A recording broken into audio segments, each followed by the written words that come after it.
This audio reading is taken from the book Words of Warning for Daily Life by Charles Spurgeon. Our selected reading is entitled The Only Salvation. What a great word that word salvation is! It includes the cleansing of our conscience from all past guilt, the delivery of our soul from all those propensities to evil which now so strongly predominate in us.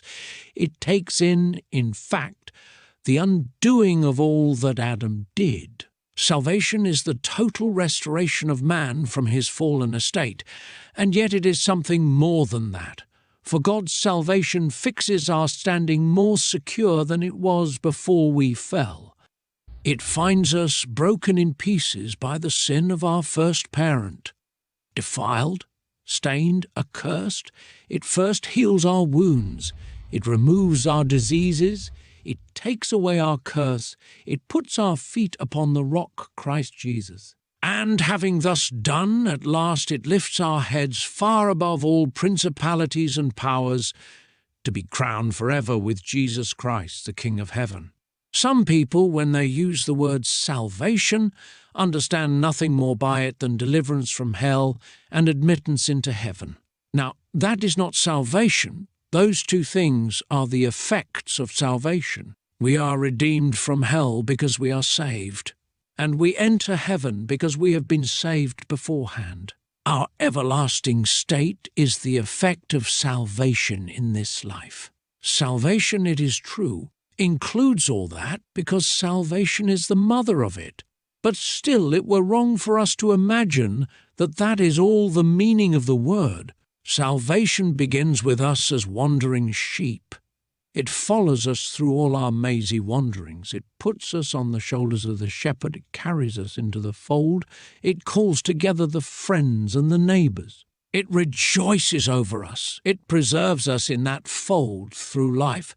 And then at last it brings us to the green pastures of heaven, beside the still waters of bliss, where we lie down forever, in the presence of the chief shepherd, never more to be disturbed. Neither is there salvation in any other. Did you ever notice the intolerance of God's religion? In olden times, the heathen, who had different gods, all of them respected the gods of their neighbours. For instance, the king of Egypt would confess that the gods of Nineveh were true and real gods, and the prince of Babylon would acknowledge that the gods of the Philistines were true and real gods. But Jehovah, the God of Israel, put this as one of his first commandments: "Thou shalt have none other gods besides me." And he would not allow them to pay the slightest possible respect to the gods of any other nation. "Thou shalt hew them in pieces, thou shalt break down their temples, and cut down their groves." All other nations were tolerant the one to the other, but the Jew could not be so. One part of his religion was, "Hear, O Israel, the Lord thy God is one God," and as the consequence of his belief that there was but one God, and that one God was Jehovah, he felt it his bounden duty to call all pretended gods by nicknames, to spit upon them, to treat them with contumely and contempt. Now, the Christian religion, you observe, is just as intolerant as this. If you apply to a Brahmin to know the way of salvation, he will very likely tell you at once that all persons who follow out their sincere religious convictions will undoubtedly be saved. "Here," says he, "are the Mohammedans. If they obey Muhammad and sincerely believe what he has taught, without doubt Allah will glorify them at last." And the Brahmin turns round upon the Christian missionary and says, "What is the use of your bringing your Christianity here to disturb us? I tell you our religion is quite capable of carrying us to heaven if we are faithful to it." Now, just hear how intolerant is the Christian religion. Neither is there salvation in any other. The Brahmin may admit that there is salvation in 50 religions besides his own, but we admit no such thing. There is no true salvation out of Jesus Christ. The gods of the heathens may approach us with their mock charity and tell us that every man may follow out his own conscientious conviction and be saved. We reply, No such thing. There is no salvation in any other. For there is none other name under heaven given among men whereby we must be saved. Now, what do you suppose is the reason of this intolerance? I believe it is just because there is the truth both with the Jew and with the Christian. 1,000 errors may live in peace with one another, but truth is the hammer that breaks them all in pieces. 100 lying religions may sleep peaceably in one bed, but wherever the Christian religion goes as the truth, it is like a firebrand, and it abides nothing that is not more substantial than the wood, the hay, and the stubble of carnal error. All the gods of the heathen and all other religions are born of hell, and therefore, being children of the same Father, it would seem amiss that they should fall out and chide and fight. But the religion of Christ is a thing of God's. Its pedigree is from on high, and therefore, when once it is thrust into the midst of an ungodly and gainsaying generation, it has neither peace nor parley, nor treaty with them, for it is truth, and cannot afford to be yoked with error. It stands upon its own rights, and gives to error its due, declaring that it has no salvation, but that in the truth, and in the truth alone, is salvation to be found. Once I thought there was salvation in good works, and I laboured hard and strove diligently to preserve a character for integrity and uprightness. But when the Spirit of God came into my heart, sin revived and I died. That which I thought had been good proved to be evil. Wherein I thought I had been holy, I found myself to be unholy. I discovered that my very best actions were sinful, that my tears needed to be wept over, and that my very prayers needed God's forgiveness.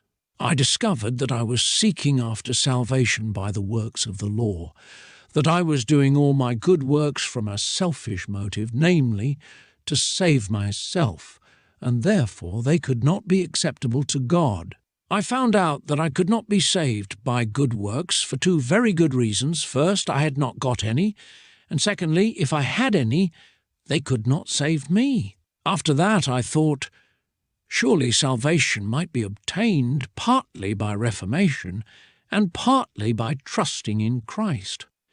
So I laboured hard again and thought if I added a few prayers here and there, a few tears of penitence, and a few vows of improvement, all would be well. But after fagging on for many a weary day, like a poor blind horse toiling round the mill, I found I had got no farther, for there was still the curse of God hanging over me. Cursed is every one that continueth not in all things that are written in the book of the law to do them. And there was still an aching void in my heart the world could never fill, a void of distress and care, for I was sorely troubled because I could not attain unto the rest which my soul desired. Have you tried those two ways of getting to heaven? If you have, I trust the Lord, the Holy Spirit, has made you heartily sick of them, for you shall never enter the kingdom of heaven by the right door, until you have first of all been led to confess that all the other doors are barred in your teeth. No man ever did come to God through the straight and narrow way until he had tried all the other ways, and when we find ourselves beaten and foiled and defeated, then it is that, pressed by sore necessity, we betake ourselves to the one open fountain, and there wash ourselves and are made clean. I could turn to you myself and tell you that surely there must be salvation in Christ for you. Since I have found salvation in Christ for myself, I will never doubt the salvation of anyone, so long as I can but know that Christ has accepted me. Oh, how dark was my despair when I first sought his mercy seat. I thought then that if he had mercy on all the world, Yet he would never have mercy on me. The sins of my childhood and my youth haunted me. I sought to get rid of them one by one, but I was caught as in an iron net of evil habits. And I could not overthrow them, and even when I could renounce my sin, yet the guilt still did cling to my garments. I could not wash myself clean. I prayed for 3 long years. I bent my knees in vain, and sought, but found no mercy. But at last, blessed be his name, when I had given up all hope, and thought that his swift anger would destroy me, and that the pit would open its mouth and swallow me up. Then, in the hour of my extremity, did he manifest himself to me, and teach me to cast myself simply and solely upon him. So shall it be with you. Only trust him, for there is salvation in him. Rest assured of that. If you do not find salvation in Christ, you will never find it elsewhere. What a dreadful thing it will be for you if you should lose the salvation provided by Christ. For how shall you escape if you neglect so great salvation? Whether we are gross sinners or not, how fearful a thing it will be for us to die without first having found an interest in the Saviour.